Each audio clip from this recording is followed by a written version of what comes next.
Cuando te encuentre, Nicholas Spark, capítulo 1, Clayton y Table. El ayudante de sheriff Kate Clayton no los había oído llegar, y ahora que los tenía más cerca, le seguían haciendo tan poca gracia como el primer momento en que los vio. En parte se debía al perro. No le gustaban los pastores alemanes, y aquel, a pesar de su apariencia tranquila, le recordaba a Panther, el perro policía que patrullaba con el oficial Kenny Moore y que nunca perdía la ocasión de morder a los sospechosos en el escroto a la mínima orden. Generalmente tenía amor por un pobre idiota.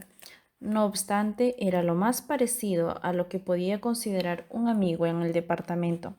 Además, su forma de relatar aquellas anécdotas sobre Panther mordiendo escrotos siempre conseguía arrancarle unas sonoras carcajadas, y sin lugar a dudas, Moore habría sabido apreciar aquel espectáculo de desnudez que Clayton acababa de truncar. Tras llevar un rato espiando a un par de universitarias que tomaban el sol junto al arroyo en todo su esplendor matutino, no hacía ni 10 minutos que estaba allí y solo había tomado un par de instantáneas con la cámara digital cuando una tercera muchacha emergió de repente entre unas enormes hortensias. Tras ocultar la cámara atropelladamente entre los matorrales situados a su espalda, Clayton rodeó un árbol y se plantó delante de la universitaria. Vaya, vaya, pero ¿qué tenemos aquí? Si la vio lenta y pesadamente con intención de ponerla nerviosa.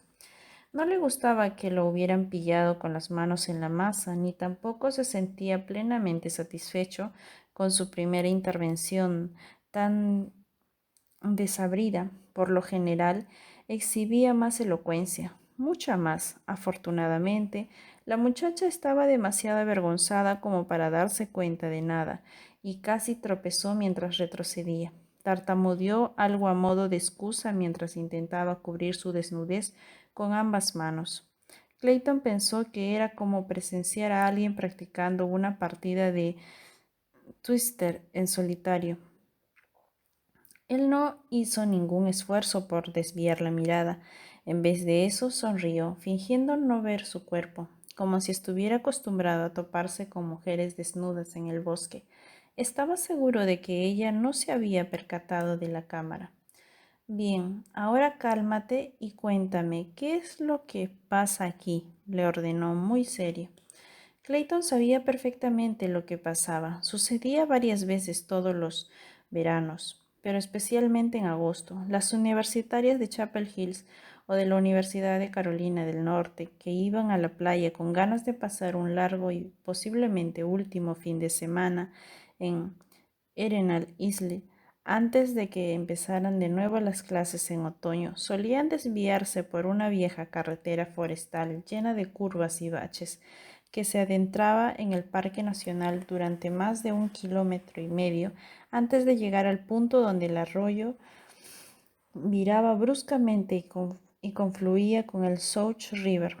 Allí había una playa de guijarros que se había puesto de moda entre las universitarias aficionadas a bañarse desnudas. Clayton no tenía ni idea de por qué había sucedido tal cosa, y a menudo se pasaba por allí a fisgonear, por si tenía suerte. 2 semanas antes había pillado a 6 chavalas que estaban la mar de buenas. Hoy, en cambio, solo había 3, y las 2 que estaban tumbadas en las toallas se disponían a cubrirse con sus camisas. A pesar de que una de ellas era un poco rolliza, las otras 2, incluyendo la morena que permanecía de pie delante de él, tenía la clase de cuerpazo capaz de volver locos a los universitarios y a los policías. Pensábamos que estábamos solas, no hemos hecho nada malo. Su cara expresaba suficiente inocencia como para que Clayton le recriminara. ¿Y cómo crees que se lo tomaría tu, pa- tu papito si supiera lo que estabas haciendo? Le hacía gracia imaginar cómo respondería la jovencita a semejante bravata, pero puesto que iba uniformado, sabía que tenía que decir algo oficial. Además, era consciente de que estaba tanteando la suerte. Si corría la voz de que el ayudante de sheriff patrullaba por aquella zona, ya no acudirían más universitarias en el futuro, y eso era una posibilidad que no deseaba contemplar. Vamos a hablar con tus amigas. Clayton la siguió hasta la playa, examinándola mientras ella intentaba sin éxito cubrirse el trasero, disfrutando del pequeño espectáculo. Cuando emergieron del bosque y llegaron a la pequeña playa junto al río, sus amigas ya se habían puesto las camisas a toda prisa. La morena avanzó prácticamente y riendo nerviosa hacia ellas y asió al paso una toalla. Durante la carrera derribó un par de latas de cerveza. Clayton enfiló hacia un árbol cercano. ¿No habéis visto el cartel? Las tres volvieron la vista a la vez hacia la dirección indicada. Las personas son como borregos, siempre acatan órdenes, pensó Clayton. Al cartel pequeño y parcialmente oculto entre las ramas caídas de un roble añoso había sido colocado por orden del juez Kendrick Clayton, quien, por casualidad, era el tío del ayudante del sheriff. No obstante, la idea de poner el cartel había sido de Kate. Sabía que la prohibición pública traería a más chicas rebeldes. No lo habíamos visto, gritó la morena indignada, girándose de nuevo hacia él. No lo sabíamos. Solo hace unos días que alguien nos habló de este lugar, continuó protestando mientras forcejeaba con la toalla. Las otras dos estaban demasiado aterrorizadas como para hacer nada, excepto intentar ponerse frenéticamente las braguitas del bikini. Es la primera vez que venimos aquí.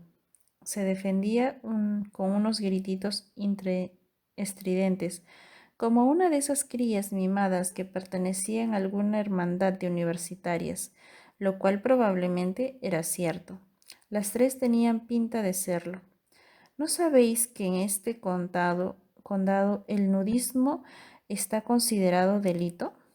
Clayton vio que sus caritas también palidecían aún más y supo que las tres estaban imaginando que aquella pequeña transgresión se iba a convertir en una mancha imborrable en su historia de delictivo. Se estaba divirtiendo de lo lindo, pero se recordó a sí mismo que no debía excederse. ¿Cómo te llamas? Amy. La morena tragó saliva. Amy White. ¿Dónde vives? En Chapel Hills, pero nací en Charlotte. Veo que estáis bebiendo cerveza. ¿Todas tenéis los 21 años cumplidos? Por primera vez las otras también contestaron. Sí, señor. Muy bien. Muy bien, Amy. Te diré lo que podríamos hacer. Voy a creerme tu palabra respecto a que, a que no habréis visto el cartel y a que tenéis la edad legal para beber alcohol.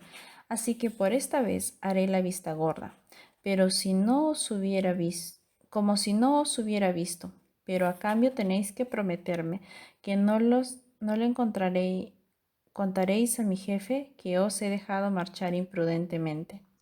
Las muchachas no sabían si creerlo. ¿De veras? De veras, respondió Clayton. Yo también he sido universitario.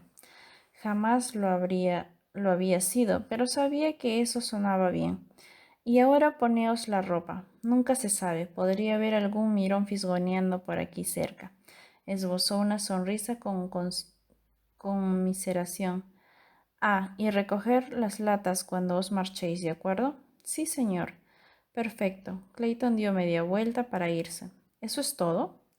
Girándose nuevamente hacia las chicas, volvió a esbozar una sonrisa. Sí, eso es todo. Hasta la vista. Clayton apartó los arbustos y agachó la cabeza para sortear las ramas bajas de camino a su todoterreno, pensando que había controlado bien la situación. Más bien, Amy incluso le había sonreído, y mientras se alejaba de ella, consideró por unos instantes la posibilidad de volver sobre sus pasos para pedirle el número de teléfono, pero finalmente desestimó la idea. Lo mejor era dejar las cosas como estaban. Probablemente aquellas chicas les contarían a otras amigas que, a pesar de que el ayudante del sheriff las había pillado en cueros, no les había pasado nada. Correría la voz de que los policías de aquella zona no eran unos tipos muy indulgentes. No obstante, mientras se abría paso a través del pequeño bosque, deseó que las fotos valieran la pena para que pasaran a engrosar su pequeña colección. A decir verdad, el día estaba saliendo a pedir de boca. Se disponía a ir a recoger la cámara de fotos cuando oyó a alguien que silbaba. Se volvió hacia la carretera forestal y vio a un desconocido con un perro, que subía lentamente por la carretera, con toda la pinta de un hippie de los años 60. El desconocido no iba con las muchachas, de eso estaba seguro, ya que era demasiado mayor para ser estudiante universitario. Como mínimo debía de tener 30 años. Su pelo largo y enmarañado le recordaba un nido de ratas, y en su espalda Clayton distinguió la silueta de un saco de dormir que descollaba por debajo de una mochila. Era evidente que no se trataba de alguien que hubiera decidido salir a disfrutar de un día de playa. Ese tipo tenía pinta de ser un viajero, quizás uno de esos locos que acampaban a la intemperie. Clayton no sabía cuánto tiempo llevaba merodeando por allí, así y qué era lo que había visto. Quizás lo había pillado haciendo fotos. No, imposible. Nadie podía haberlo visto desde la carretera. Los matorrales formaban una tupida cortina y habría oído los pasos de cualquiera que se acercaba por el bosque. Sin embargo, le parecía extraño ver a un viajero por esos parajes. Se hallaba en medio de la nada y lo último que Clayton deseara era que un puñado de hippies piojosos echaran a perder aquel lugar idílico que tanto atraía a bellas universitarias. En ese momento el desconocido ya había pasado por delante de él. Estaba cerca del todoterreno de Clayton y se dirigía al vehículo con el que las chicas habían llegado hasta allí. Clayton salió a la carretera y carraspeó rápidamente. El desconocido y el perro se giraron al oír el sonido. El policía siguió estudiando aquella extraña pareja desde la distancia. El desconocido no parecía sorprendido ante la repentina aparición de Clayton, como tampoco el perro, y había algo en la mirada de ese tipo que le provocó un profundo desosiego. Era casi como si hubiera esperado la aparición de Clayton, y lo mismo sucedía con el pastor alemán. La expresión del animal era altiva y recelosa al mismo tiempo, inteligente, casi igual a la que mostraba Panther antes de que Moore lo soltara para atacar. Clayton notó que se le encogía el estómago. Tuvo que realizar un enorme esfuerzo para contenerse y no cubrirse instintivamente sus partes más íntimas con la mano. Durante eternos instantes continuaron mirándose fijamente el uno al otro. Clayton había aprendido hacía mucho tiempo que su uniforme intimidaba a la mayoría de la gente. Todos, incluso los inocentes, se ponían nerviosos ante la ley y suponía que ese tipo no iba a ser una excepción. Esa era una de las razones por las que le gustaba ser oficial de policía. ¿Tiene una correa para el perro?, inquirió, con un tono más imperativo que interrogativo. En la mochila, respondió el desconocido impasible. Pues póngasela. No se preocupe, él no se moverá a menos que yo se lo ordene. De todos modos, póngasela. El desconocido depositó la mochila en el suelo y rebuscó en su interior. Clayton alargó el cuello para echar un vistazo con la esperanza de encontrar drogas y armas. Un momento más tarde la correa estaba atada al collar del perro y el desconocido lo miraba con una expresión que parecía decir ¿y ahora qué? ¿Qué hace por aquí?, le interrogó Clayton. Estoy de excursión. Pues menuda mochila que lleva, para tratarse solo de una excursión. El desconocido no dijo nada. Seguro que no estaba fisgoneando por aquí intentando divisar alguna buena panorámica. ¿Eso es lo que suele hacer la gente aquí? A Clayton no le gustó su tono ni lo que implicaban sus palabras. Muéstrame su documento de identificación. El desconocido se inclinó nuevamente hacia la mochila y sacó su pasaporte. Hizo una señal al perro con la palma abierta para que éste no se moviera. Entonces dio un paso hacia Clayton y le tendió el documento. ¿No tiene carné de conducir? No. Clayton estudió el nombre, moviendo los labios levemente. Logan Tybalt. El desconocido asintió. ¿De dónde es? De Colorado. Eso queda muy lejos de aquí. El desconocido no dijo nada. ¿Vas a algún lugar en particular? Me dirijo a Arden. ¿Qué hay en Arden? No lo sé, nunca he estado allí. Clayton frunció el ceño ante la respuesta, demasiado evasiva, demasiado provocadora, sin lugar a dudas, demasiado. Algo en aquel momento tuvo la certeza de que aquel tipo no le gustaba nada. Espere aquí, le ordenó. Iré a comprobar sus datos. Adelante. Mientras Clayton regresaba a su coche, miró al individuo por encima del hombro y vio que Table sacaba un pequeño cuenco de la mochila y que en él vaciaba una botella de agua tranquilamente, como si no le importara nada en el mundo. Descubriremos qué se trae este tipo entre manos. Vaya si no. En el todoterreno, Clayton radió el nombre del sospechoso y lo deletreó antes de que lo interrumpiera una voz al otro lado del aparato. Sí, Table, y se pronuncia Tibo, y no Table. Tibo, y se pronuncia Tibo, y no Table. Es un nombre francés. ¿Y a mí qué me importa cómo se pronuncia? Solo decía que... Corte el rollo, Marge. Solo quiero que verifiques si el sospechoso tiene algún cargo pendiente. ¿Parece francés? ¿Y cómo diantre quieres que sepa qué aspecto tienen los franceses? Bueno, hombre, no te pongas así, solo era por curiosidad. Encima que te hago el favor con todo el trabajo que tengo. ¿Trabajo? Ja. Seguro que estás atiborrado de donuts, como si, como siempre, pensó Clayton, con desprecio. Marge se zampaba como mínimo una docena de donuts al día. Una vaca gorda debía de pesar como mínimo 140 kilos. A través de la ventana, Clayton podía ver que el desconocido acariciaba al perro y le susurraba algo mientras el animal lamía el agua del cuenco. Clayton sacudió la cabeza, hablando con animales, menudo chalado, como si el perro pudiera comprender algo más que las órdenes más básicas.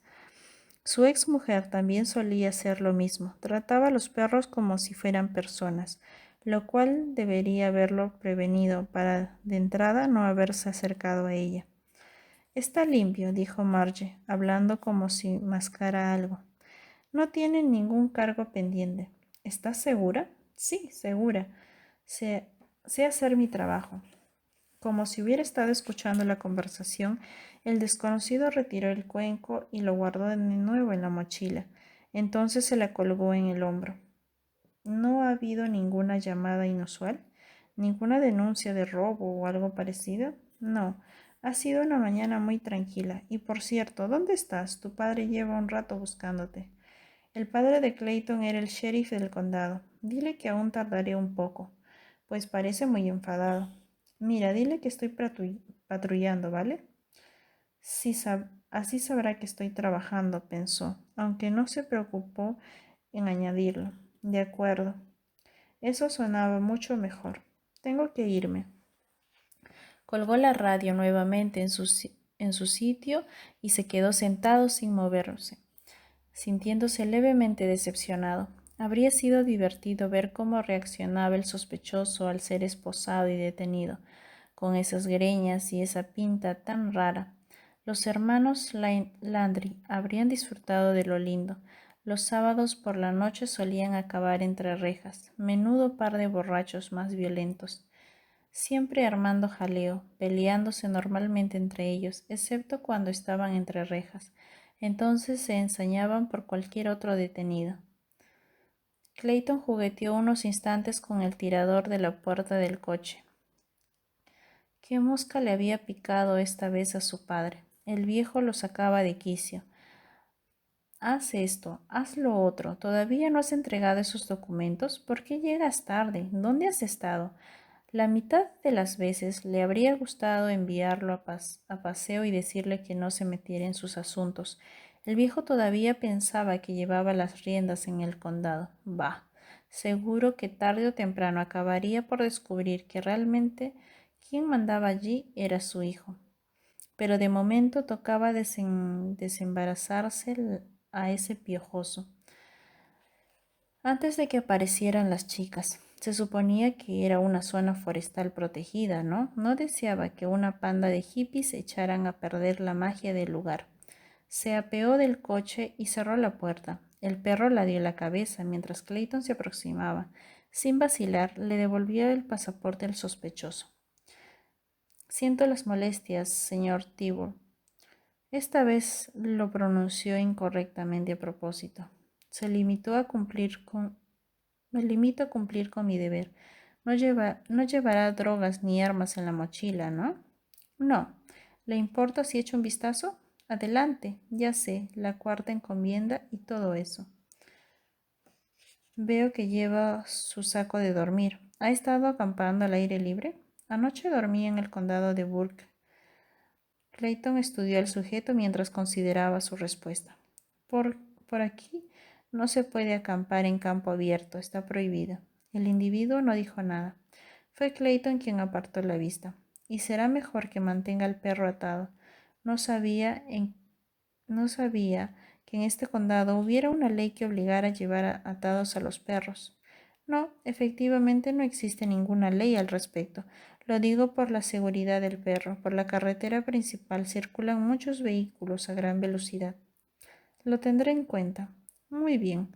Clayton se dio la vuelta, pero entonces se detuvo un instante. Una última pregunta. ¿Cuánto rato lleva caminando por aquí? Acabo de llegar. ¿Por qué? Hubo algo en su forma de contestar que hizo que Clayton no lo creyera, y vaciló antes de recordarse a sí mismo que era imposible que aquel tipo supiera lo que traía entre manos. Por nada. ¿Me puedo marchar ya?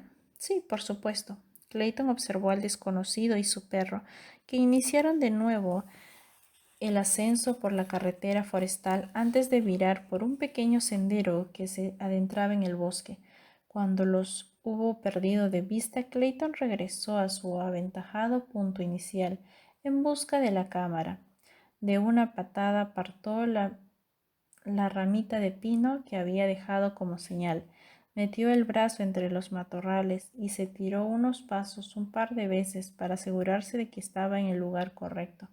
Al final se dejó caer de rodillas mientras el pánico se iba apoderando de él.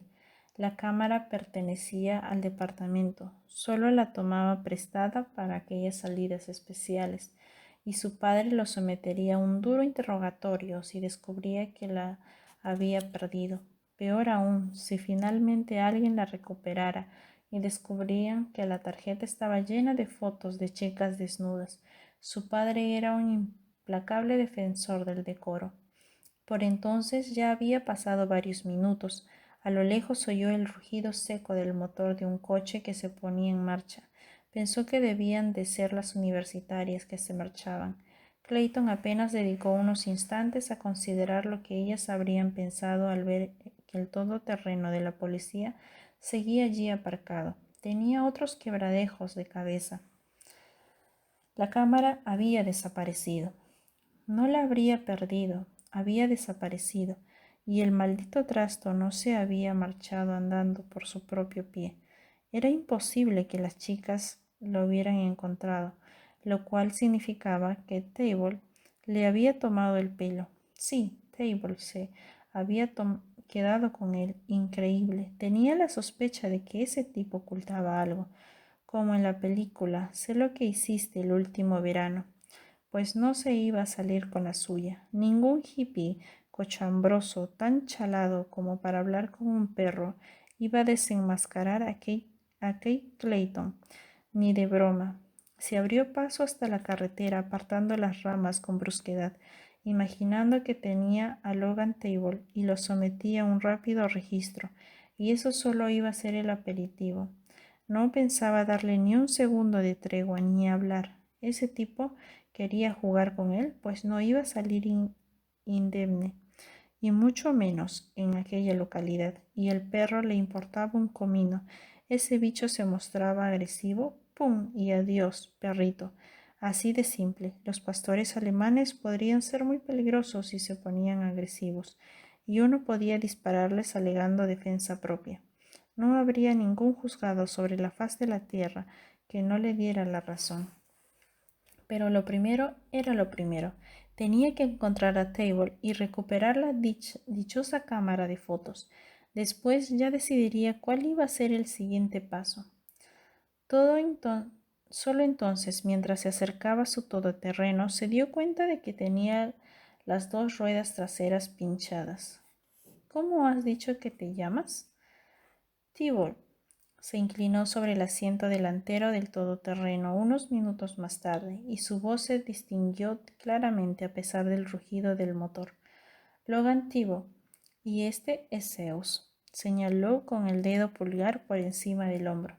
El animal estaba tumbado en la parte trasera del todoterreno, con la lengua fuera y el hocico levantado hacia el viento, mientras el vehículo avanzaba en dirección a la autopista.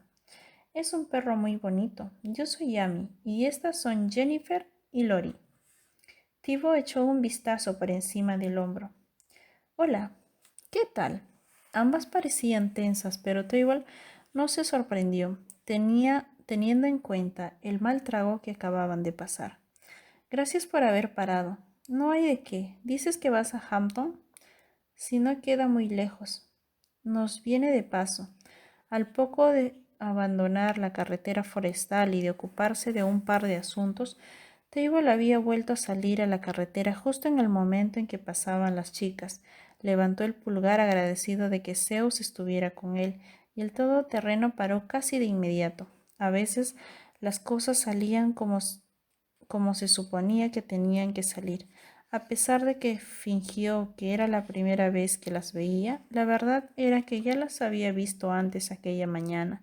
Él había acampado en uno de los altosanos que flanqueaban la playa, pero les había otorgado la intimidad que merecían tan pronto como empezaron a desnudarse. Para él, la actuación de las tres chicas no entraba en la categoría de hacer daño ni fastidiar a nadie. Aparte de él, estaban completamente solas allí, y Table no albergaba ninguna intención de espiarlas. ¿A quién importaba si se quitaban la ropa? Como si hubieran decidido bañarse con un disfraz. No era asunto suyo. Su intención era mantenerse al margen, hasta que vio al oficial de policía subiendo por la carretera forestal con un coche del departamento de sheriff del condado del Hampton. Podía ver perfectamente al oficial a través del parabrisas y distinguió algo siniestro en la expresión del individuo. No acertaba a adivinar de qué se trataba exactamente y no se detuvo a analizarlo. Dio media vuelta, bajó a un atajo hasta el bosque y llegó a tiempo para ver cómo el oficial revisaba la tarjeta de memoria en la cámara de fotos antes de cerrar la puerta de su todoterreno, procurando no hacer ruido. Lo observó deslizándose sigilosamente hacia el borde del altozano. Table era plenamente consciente de que aquel oficial podía estar de servicio, pero mostraba el mismo entusiasmo que Zeus ante un suculento trozo de ternera, demasiado excitado en la situación. Table ordenó a Zeus que no se moviera, mantuvo la debida distancia para que el oficial no lo oyese, y a partir de ese momento el resto del plan se desarrolló espontáneamente. No podía enfrentarse a él abiertamente. El oficial habría alegado que estaba reuniendo pruebas y el valor de su palabra frente a la de un forastero habría sido irrebatible. Una pelea también quedaba completamente descartada, básicamente porque ello únicamente conllevaría más problemas de los que valía la pena. Aunque la verdad era que le habría encantado medir fuerzas con aquel indeseable. Afortunadamente o desafortunadamente, según como se mirara, había aparecido la chica y el oficial le había encontrado el pánico. entrado el pánico. Table había visto dónde había ido a parar la cámara. Cuando el oficial y la chica se dirigieron hacia la playa para reunirse con las otras dos jóvenes, aprovechó para apoderarse de la cámara. Podría haberse marchado rápidamente, pero aquel tipejo necesitaba que alguien le diera una lección, no una gran lección, solo lo necesario para mantener intacto el honor de aquellas muchachas, permitirle a Table seguir su camino y fastidiarle el día al oficial. Por eso había regresado para reventar las dos ruedas traseras del coche del policía. Ah, y por cierto, encontré vuestra cámara de fotos tirada en el bosque, comentó Table, haciendo como quien no quiere la cosa. No es mía. Lori, Jen, ¿habéis partido vuestra cámara? Sus dos amigas sacudieron negativamente la cabeza. De todos modos, quedáosla. Yo ya tengo una, contestó Table, dejándola sobre el asiento. Y gracias por el viaje. ¿Estás seguro? Probablemente es muy cara. Tranquila, quédatela. Gracias. Table vio el juego de sombras de sus facciones y pensó que era atractiva, sofisticada, con unos rasgos angulosos, la piel aceitunada y los ojos marrones moteados con puntitos castaños. Pensó que no le importaría quedarse contemplándola durante horas. Oye, ¿tienes algún plan para el fin de semana? Le preguntó Amy. Nosotras pensábamos ir a la playa. Gracias, pero no puedo. Supongo que vas a ver a tu novia, ¿no? ¿Por qué lo dices? Por tu forma de comportarte. Table se obligó a desviar la vista. Bueno, sí, algo parecido. Cuando te encuentre, Nicholas Spar, capítulo 2. Table.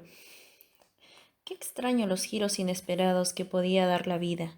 Hacía un año, Table habría aceptado sin vacilar la invitación de pasar un fin de semana con Amy y sus amigas. Segurísimo, sin pensarlo dos veces. Probablemente eso era exactamente lo que le convenía. Pero cuando se despidieron de él justo en los confines de Hampton, bajo el inclemente calor de aquella tarde de agosto, él se limitó a decirles adiós con la mano y se sintió extrañamente aliviado. Mantener el porte de normalidad durante todo el trayecto había resultado agotador. Desde que había abandonado Colorado 5 meses antes, no había pasado voluntariamente más de unas pocas horas con nadie. La única conexión la había hecho con un granjero que había conocido en Light Rock, que le había dejado dormir en una habitación en el piso superior de su rancho, después de ofrecerle una cena en la que el anciano apenas había abierto la boca. Table apreciaba que aquel hombre no sintiera la necesidad de interrogarlo acerca del modo en que se había presentado a su propiedad.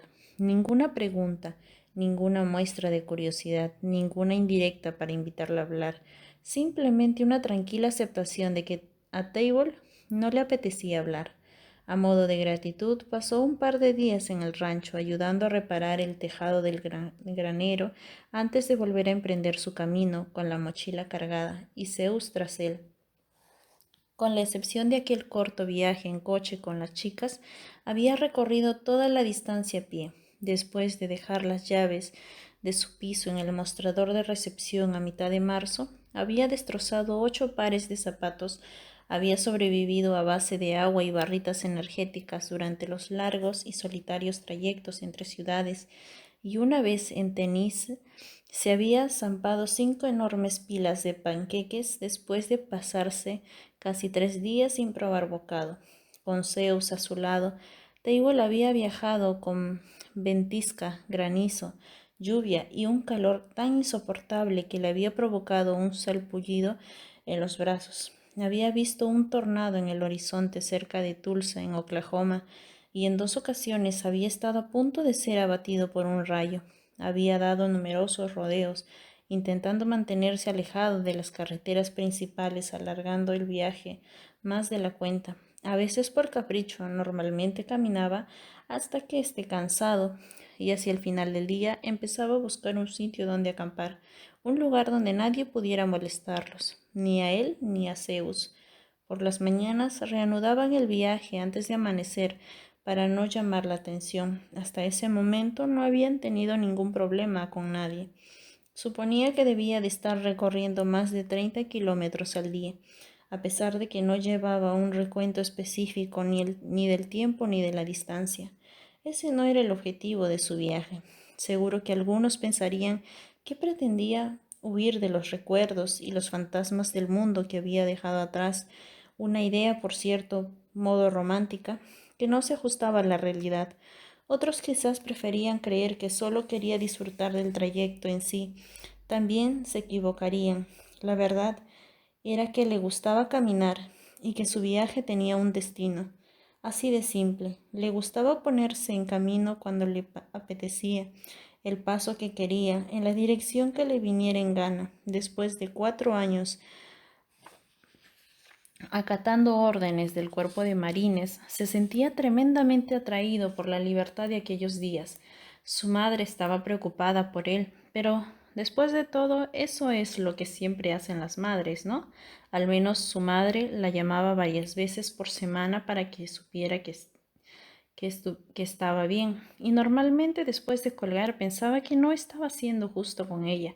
Se había pasado la mayor parte de los últimos 5 años muy lejos, y antes de cada una de las 3 veces que habían destinado a Irak, había escuchado sus sermones por teléfono, recordándole que no cometiera ninguna estupidez.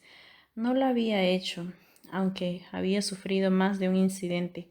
A pesar de que jamás se los contaba, su madre leía la prensa. Y ahora que vienes con estas, se había lamentado la mujer de anoche antes de su marcha. No lo entiendo, simplemente me parece una locura. Quizá lo era, o quizá no. Table todavía no estaba seguro de eso. ¿Qué opinas, Zeus? El perro alzó la vista al oír su nombre y avanzó lentamente hasta situarse a su lado. Sí, lo sé, tienes hambre. Vaya novedad. Table se detuvo en el aparcamiento de un destartalado motel en los confines del pueblo. Sacó el cuenco y la última ración de comida para perros que le quedaba. Mientras Zeus empezaba a comer, él se dedicó a contemplar el paisaje que se extendía ante sus ojos. Hampton no era el peor lugar que había visto, ni de lejos, aunque tampoco era el mejor. El pueblo estaba situado a orillas de South River y casi 60 kilómetros de noreste de Wilmington y de la costa. A primera vista no parecía diferente de las numerosas urbes que salpicaban al sur del país, orgullosas de su historia y de su tradición mayoritariamente obrera. Un par de semáforos se colgaban de unos cables rotos, interrumpían el flujo de tráfico mientras éste se aproximaba al puente que vadeaba el río, y a cada lado de la carretera principal se podía ver edificaciones de ladrillo de una sola planta, pegadas entre sí, que se prolongaban por más de 2 kilómetros, con los nombres de los establecimientos realizados con plantillas de letras autoadhesivas y pegados en los escaparates, anunciando lugares donde comer y beber y ferreterías. En determinadas calles, el pavimento de las aceras estaba levantado a causa de las raíces abultadas de los magnolios, centenarios que crecían dispersos, sin orden ni concierto. A lo lejos, vio el tradicional poste de una barbería, junto en el esperado grupito de ancianos sentados en un banco al otro lado de la calle, justo enfrente. Table sonrió. Una escena pintoresca, como una fantasía de los años 50. Tras un examen más detenido, sin embargo, se dio cuenta de que las primeras impresiones eran engañosas, a pesar de su ubicación junto al río, o quizás a causa de ello. Conjeturó, los tejados de los edificios estaban completamente ajados, los ladrillos de las fachadas se veían resquebrajados, y a medio metro, por encima de la base, descollaban unas manchas descoloridas, signos de unas graves inundaciones ya pasadas. Todos los establecimientos estaban abiertos, pero también en cuenta de falta de coches aparcados en la puerta. Table se preguntó cuánto tiempo aguantarían antes de verse obligados a echar el cierre. Los negocios en pleno centro de las pequeñas poblaciones se veían abocados en la extinción como dos dinosaurios, y si esa población era como la mayoría de las que había pasado, lo más probable es que hubiera otra zona comercial más nueva, seguramente erigida alrededor de alguna de las grandes cadenas de supermercados como Walmart o Piggly Wiggly, que pronto acabaría por sellar la muerte de aquella zona. Sin embargo, se le antojaba extraño estar allí. No estaba seguro de cómo se había figurado que sería Hampton, pero desde luego no se lo imaginaba así.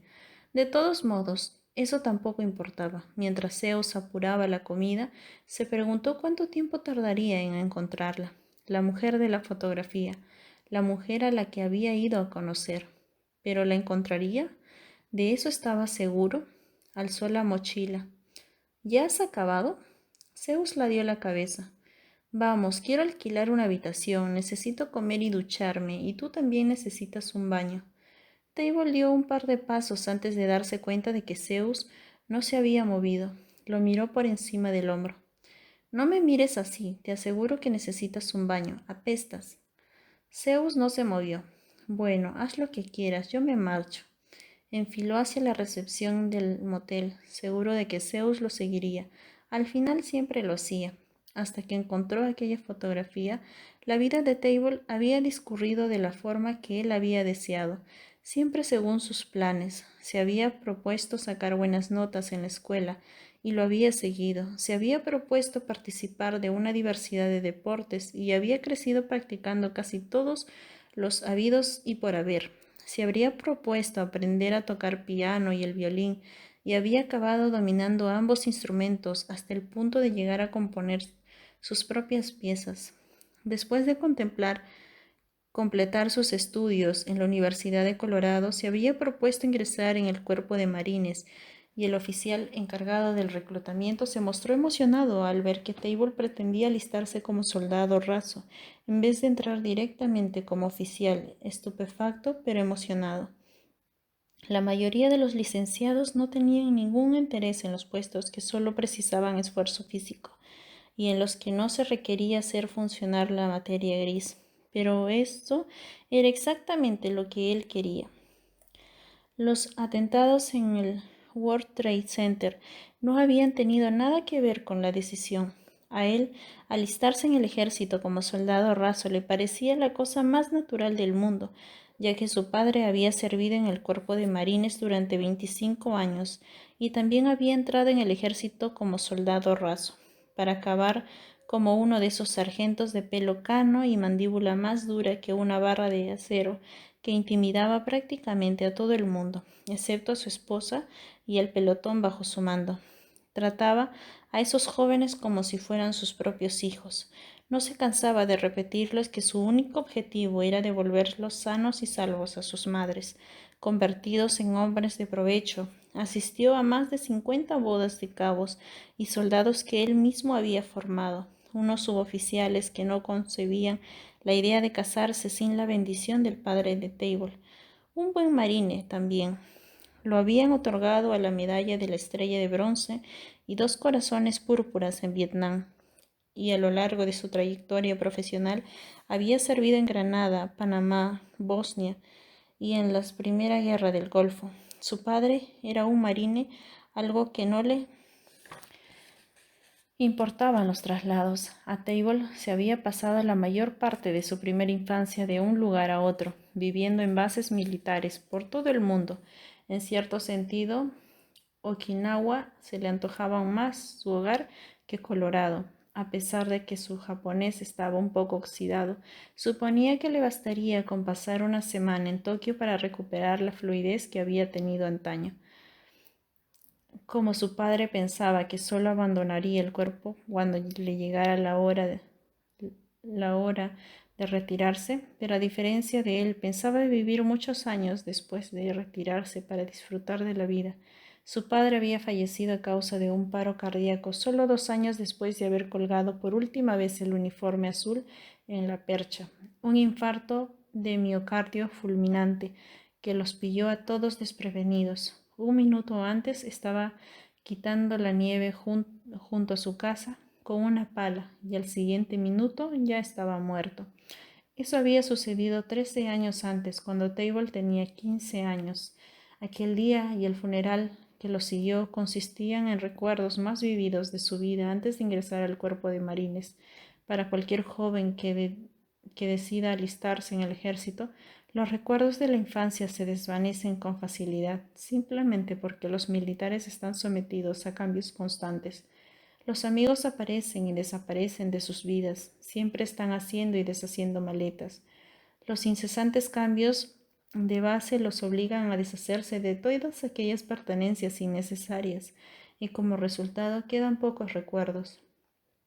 A veces resulta duro, pero con ello se consigue que una fortaleza de un modo que uno se fortalezca de un modo que la mayoría de la gente no logra entender.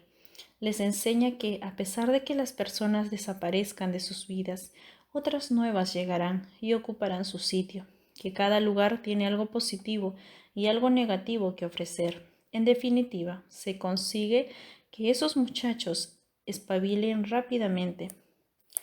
Incluso los recuerdos de sus años universitarios eran borrosos. Aquella época de su vida tenía sus propias rutinas: ir a clase durante la semana, divertirse los fines de semana, empollar para los exámenes finales, la comida basura en la residencia de estudiantes y dos novias, una con la que había durado un poco más de un año. Todos los que habían pasado por la universidad contaban las mismas batallitas, a pesar de que muy pocas de esas historias tenían impacto duradero. Al final, lo único que había conservado de aquella etapa eran los conocimientos adquiridos. Table tenía la impresión de que su vida solo había comenzado cuando llegó al campo de entrenamiento de Parris-Island para realizar la primera instrucción militar. Tan pronto como saltó del autobús, el sargento instructor comenzó a taladrarle el oído. No había nada como un sargento taladrándote el oído para que pienses que en tu vida no ha sucedido nada trascendental hasta ese momento. A partir de entonces le perteneces y se acabó. Se te da bien los deportes. Haz 50 flexiones, Mr. Crack. Eres licenciado. Monta este fusil Einstein. Tu padre era un marine. Limpia la mierda igual que un día lo hizo él. Los viejos clichés de siempre.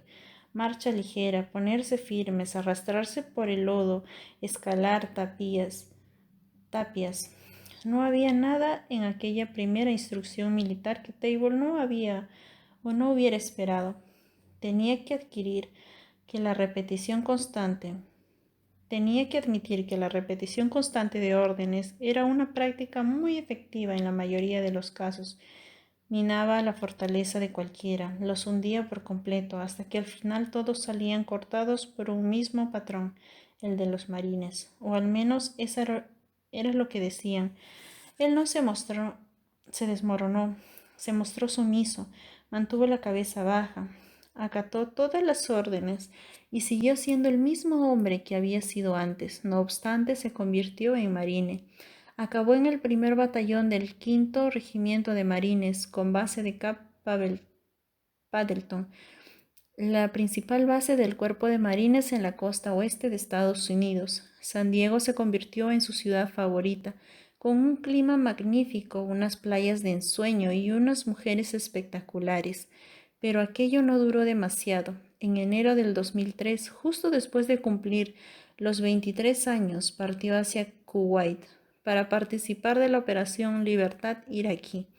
La base llamada Camp Doha, erigida en una zona industrial de la ciudad de Kuwait, llevaba operativa desde la Primera Guerra del Golfo y parecía un pueblo de verdad. Había gimnasio y salas de ordenadores, un PX, el economato militar que existía en todas las bases militares estadounidenses y en el que hay todo lo que uno puede necesitar, y cantinas y las tiendas de campaña se extendían hasta perderse de vista en el horizonte. La actividad frenética en aquel lugar se había incrementado a causa de la inminente invasión y allí reinaba caos absoluto. Para Table los días se sucedían como una secuencia interminable de reuniones que duraban horas y horas. Instrucciones tan duras como para partirle a uno la espalda y ensayos de planes de ataque que se renovaban constantemente. Por lo menos les hicieron practicar cómo ponerse el traje de protección contra sustancias químicas 100 veces. Además, siempre se veían sometidos a un montón de rumores. La peor parte era discernir cuáles podían ser de verdad. Todo el mundo conocía a alguien que a su vez conocía a alguien que había oído la verdadera historia. Un día corría el bulo de que iban a atacar la ciudad sin demora, y al día siguiente se enteraban de que todavía no iban a hacerlo. Primero se suponía que iban a entrar por el norte y por el sur a la vez, luego solo por el sur y al final ni eso. Habían oído que el enemigo tenía armas químicas y que su intención era utilizarlas.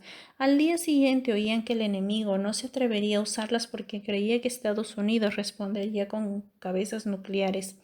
Circulaban rumores acerca de que la Guardia Republicana iraquí se estaba reagrupando en la frontera. Otros juraban que la ofensiva no sería en la frontera, sino en Bagdad.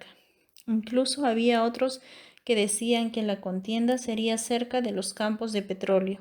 En resumidas cuentas, nadie sabía nada, lo cual solo servía para estimular la imaginación de los 150.000 militares agrupados en Kuwait. Generalmente, los soldados suelen ser chavales. La gente a veces olvida ese detalle tan importante. Se trata de jóvenes de 18, 19 y 20 años. La mayoría de ellos todavía no son mayores de edad y no pueden comprar cerveza. En Kuwait se mostraban confiados en general y estaban bien entrenados y con ganas de entrar en combate, pero era imposible ignorar la realidad que se avecinaba. Algunos de ellos iban a morir. Algunos hablaban abiertamente sobre la cuestión, otros escribían cartas a sus familiares y se las entregaban al capellán del ejército. Los ánimos se encendían con facilidad. Algunos tenían problemas para conciliar el sueño, otros se pasaban prácticamente todo el tiempo durmiendo. Table lo observaba todo con una extraña sensación de desapego. Le parecía que podía oír a su padre diciendo: bienvenido a la guerra. Siempre la misma jodida historia. La situación es normal. Todos completamente jodidos. Table no era inmune a la creciente tensión y, al igual que el resto de sus compañeros, necesitaba una válvula de escape. Era imposible no tener una. Empezó a jugar el póker. Su padre le había enseñado a jugar y conocía las reglas, o pensaba que las conocía. Rápidamente descubrió que los demás le sacaban ventaja. En las 3 primeras semanas perdió progresivamente casi todo el dinero que había ahorrado desde que se había alistado en el ejército, lanzando faroles cuando debía haberse retirándose de la partida cuando debía haber continuado jugando. No es que se tratara de mucho dinero y tampoco es que dispusiera de muchos lugares donde poder gastárselo si se lo hubiera propuesto, pero los constantes derrotas lo asumieron en un humor de perros durante días. Detestaba perder. El único antídoto para salir a correr un buen rato a primera hora de la mañana, antes de que despuntara el sol. Normalmente hacía mucho frío. A pesar de que llevaba un mes en Oriente Medio, continuaba sorprendiéndose de que pudiera haber tanto frío en el desierto. Corría hasta quedar prácticamente exhausto bajo un cielo plagado de estrellas, y su respiración agitaba formadas pequeñas nubes de vapor. Un día, al final de una de aquellas salidas, cuando ya podía divisar su tienda a lo lejos, aminoró la marcha. Por entonces, el disco del sol había iniciado su lento ascenso por el horizonte, bañando con destellos dorados el árido paisaje. Con las manos en las caderas intentó recuperar el aliento y fue entonces de soslayo cuando avistó el brillo apagado de una fotografía medio enterrada en la arena. Se detuvo para recogerla y se fijó en que estaba plastificada de una forma barata pero efectiva, probablemente para evitar su deterioro. Le quitó el polvo para poder examinar la imagen. Esa fue la primera vez que la vio. La chica rubia, sonriente, con ojos burlones del color del jade, llevaba unos pantalones vaqueros y una camiseta en la que en la parte frontal se podía leer Diosa de la Fortuna. Detrás de ella había una pancarta en la que ponía Recinto Ferial de Hampton. Junto a la joven aparecía un pastor alemán con el hocico gris. Entre la multitud que se aglutinaba detrás de ella se distinguían dos jóvenes un poco desenfocados que llevaban unas camisetas con unos logotipos estampados y que decían cola y que hacían cola cerca de la taquilla donde vendían entradas. A lo lejos se elevaban tres abetos puntiagudos, esos árboles ornamentales tan comunes. En el reverso de la foto había una dedicatoria escrita a mano. Cuídate, E. Al principio no se fijó en todos aquellos detalles. Su primer instinto, de hecho, fue tirar la foto, y casi lo hizo, pero en el momento en que iba a hacerlo, se le ocurrió que quizás la persona que había perdido aquella foto deseara recuperarla. Obviamente debía de tener un valor sentimental para alguien. Cuando regresó a la base, clavó la foto con una chincheta en el tablón de anuncios cerca de la entrada de la sala de ordenadores, pensando que prácticamente todos los que vivían en la base acababan por pasar un día u otro por allí. Seguro que alguien le reclamaría. Pasó una semana, luego 10 días. La foto seguía allí.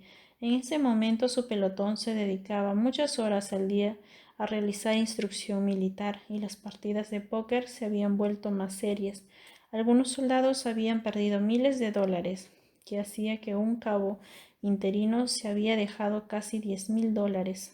Table, que no había jugado desde sus humillantes derrotas iniciales, prefería pasar el tiempo libre pensando en la inminente invasión y preguntándose cómo reaccionaría cuando lo atacaran. Mientras deambulaba cerca de la sala de ordenadores, 3 días antes de la invasión, vio que la foto seguía clavada en el tablón de anuncios y por una razón que jamás llegó a comprender, la arrancó y se la guardó en el bolsillo.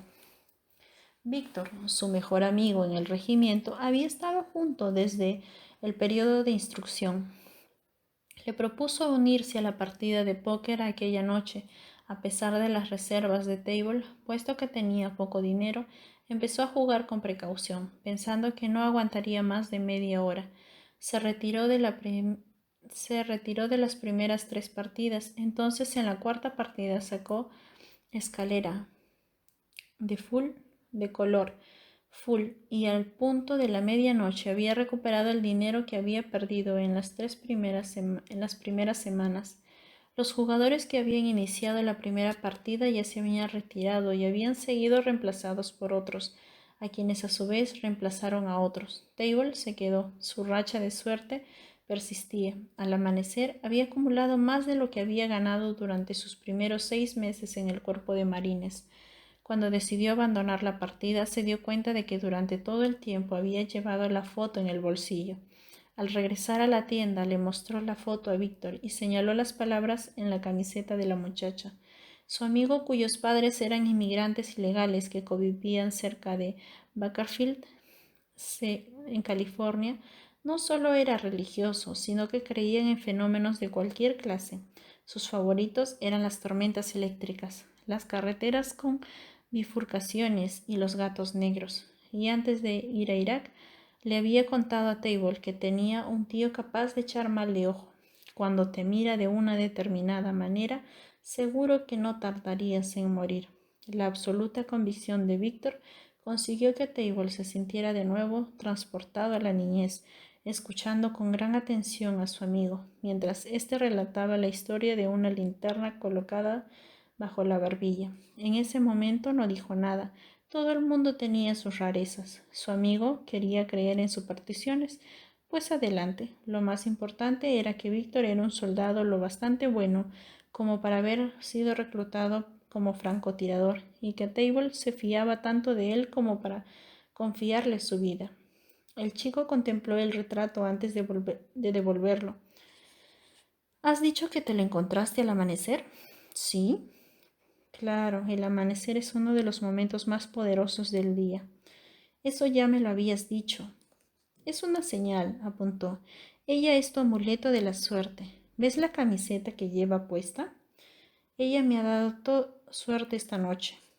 Y no solo esta noche. Encontraste esa foto por alguna razón. Nadie la ha reclamado por alguna razón. La has cogido hoy por alguna razón. Solo tú estabas destinado a quedártela. Table quiso decir algo sobre el chico que le había perdido y sobre cómo debía de sentirse al respecto, pero se mantuvo callado. En vez de eso, se tumbó sobre el catre y entrelazó las manos detrás de la nuca. Víctor copió el movimiento. Me alegro por ti. A partir de ahora la suerte estará de tu lado, concluyó. Eso espero. Pero no pierdas la foto. ¿Por qué? Porque si la pierdes, entonces el sortilegio actúa a la inversa. ¿Qué quieres decir? Significa que tendrás mala suerte. Y en una guerra, lo último que uno quiere es ser desafortunado. La habitación del motel era tan fea por dentro como el del edificio por fuera. Paneles de madera, molduras finas adheridas al techo, una moqueta deshilachada, el televisor sujetado con tornillos a una estantería. Parecía como si lo hubieran decorado hacia 1975 y que nunca la hubiera renovado. Le recordaba los tugurios en los que se hospedaba con la familia cuando su padre los llevaba de vacaciones al sudeste cuando él era todavía un crío. Habían pernoctado en lugares junto a la autopista y siempre que estuvieran relativamente limpios, su padre lo consideraba válidos. Su madre no tanto, pero ¿qué podía hacer? No había un hotel de la cadena Four Seasons al otro lado de la calle, y aunque lo hubiera habido, no se lo habrían podido costear. Table realizaba la misma rutina que su padre cuando entraba en la habitación de un motel. Retiraba el edredón para confirmar que las sábanas estuvieran limpias.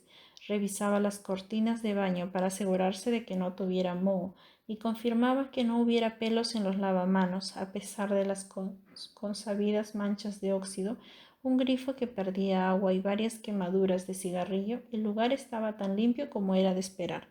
Y además no era caro. Table había pagado una semana por adelantado, en efectivo. No le habían formulado ninguna pregunta, ni le habían aplicado ningún cargo extra por el perro. Sin lugar a dudas, una ganga. Perfecto. No tenía tarjetas de crédito ni de débito, ni una dirección de correo oficial ni teléfono móvil. Cargaba prácticamente con todas sus pertenencias. Tenía una cuenta bancaria, pero solo la utilizaba cuando necesitaba sacar dinero. Estaba registrada a nombre de una empresa y no a su nombre. La empresa no estaba operativa, simplemente le gustaba mantener su privacidad. No era rico, ni siquiera se podía considerar de clase media. Llevó a Zeus hasta el cuarto de baño y lo bañó, utilizando el champú que guardaba en la mochila. A continuación se duchó él y se vistió con las últimas prendas limpias que le quedaban. Se sentó en la cama y empezó a buscar en el listín telefónico algo en particular. No tuvo suerte. Escribió una nota para acordarse de hacer la colada cuando tuviera tiempo. Decidió ir a comer algo en el pequeño restaurante que había visto un poco más abajo en aquella misma calle. Cuando llegó, le dijeron que no se permitía la entrada de perros en el local, cosa bastante común. Zeus se tumbó fuera, junto a la puerta de la entrada, y se quedó dormido. Table pidió una hamburguesa con patatas fritas, que engulló junto con un batido de chocolate. Luego pidió otra hamburguesa para Zeus. Ya en el exterior contempló al perro mientras éste devoraba la cena en menos de 20 segundos antes de volver a mirar a Table. Me alegra que te haya gustado. Vamos. Compró un mapa de la localidad en un colmado y se sentó en un banco cercano a la plaza principal, el típico parque lleno de flores en pleno centro del pueblo, rodeado por calles atestadas de pequeños comercios. Table pensó en el parque, con aquellos enormes árboles que ofrecían una deliciosa sombra. No estaba muy concurrido, solo había un grupito de mamás apiñadas mientras los niños se lanzaban en el tobogán y se mecían delante y atrás en los columpios. Examinó las caras de las mujeres para asegurarse de que no fuera ninguna de ellas. Luego les dio la espalda y abrió el mapa antes de que se inquietaran por su presencia. Las madres con niños pequeños siempre se ponen nerviosas cuando ven a un hombre solo merodeando cerca de un parque infantil, sin ninguna intención aparente. No las culpaba, habían demasiados pervertidos sueltos. Estudió el mapa para orientarse e intentó decidir qué iba a hacer a continuación. No albergaba la esperanza de que encontrarla fuera una tarea fácil. Después de todo, no tenía muchos datos, únicamente disponía de una fotografía sin nombre ni dirección. nada más que una cara en medio del gentío, pero contaba con algunas pistas. Table había analizado los detalles de la foto innumerables veces y pensaba empezar por lo que sabía. La foto había sido tomada en Hampton. La mujer parecía tener unos 20 años en aquella instantánea. Era atractiva, o bien era la dueña de un pastor alemán, o bien conocía a alguien que tenía uno. Su nombre empezaba con la letra E. Emma, Elaine, Elise, Eileen, Helen, Emily, Erin, Erika.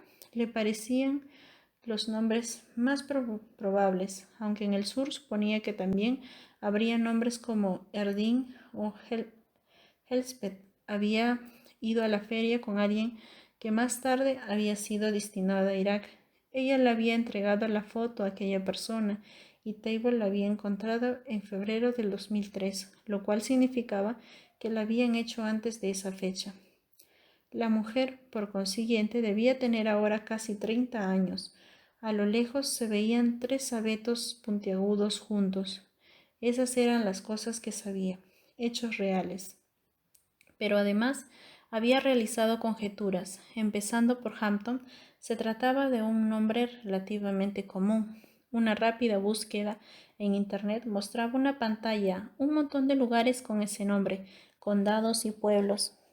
En Carolina del Sur, en Virginia, en New Hampshire, en Iowa, en Nebraska, en Georgia y en otros sitios más, muchos sitios más, y por supuesto, había un Hampton en el condado de Hampton, en Carolina del Norte. A pesar de que no se veía ningún edificio prominente o lugar conocido de fondo, ningún poste en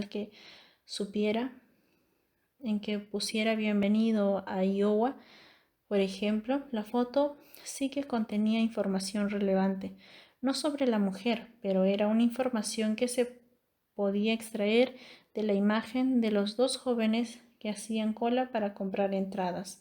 Los 2 llevaban unas camisetas con logotipos. Uno de los logos no les servía de pista, ya que simplemente era una imagen de Homer Simpson, el otro con la palabra Davidson escrita en la parte frontal de la camiseta. Tampoco había representado nada significativo al principio, incluso después de que Table le diera varias vueltas. Primero había supuesto que era una referencia averiada a Harley Davidson, la marca de motocicletas. Otra búsqueda en Google aclaró la confusión. Por lo visto, Davidson era también el nombre de una famosa universidad cerca de Charlotte, en Carolina del Norte, una universidad selectiva, competitiva, enfocada a las artes liberales. Tras echar un vistazo al catálogo en la librería virtual de la universidad, vio una muestra de la misma camiseta. Table sabía que la camiseta no era ninguna garantía de que la foto hubiera sido hecha en Carolina del Norte.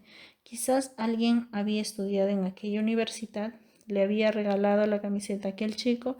Quizás se trataba de un estudiante de aquella universidad que había ido a pasar un fin de semana a otra localidad. Quizás simplemente le habían gustado los colores de la camiseta y por eso se la había comprado. Quizás era un antiguo alumno y se había mudado a una nueva ciudad.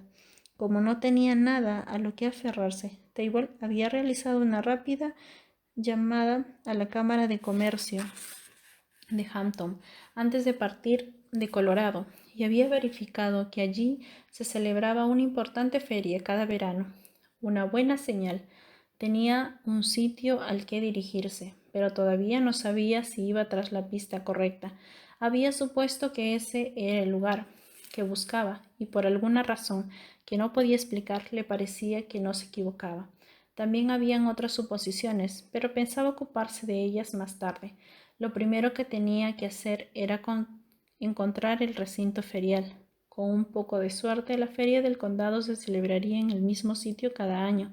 Esperaba que la persona que pudiera indicarle la dirección correcta pudiera contestar también esa pregunta. Lo ideal era buscar en una de las tiendas en pleno centro, no una de souvenir o antigüedades, porque esa clase de negocios estaban normalmente regentados por gente recién llegada a la localidad, gente que escapaba del norte en busca de una vida más tranquila en un lugar con un clima más benigno.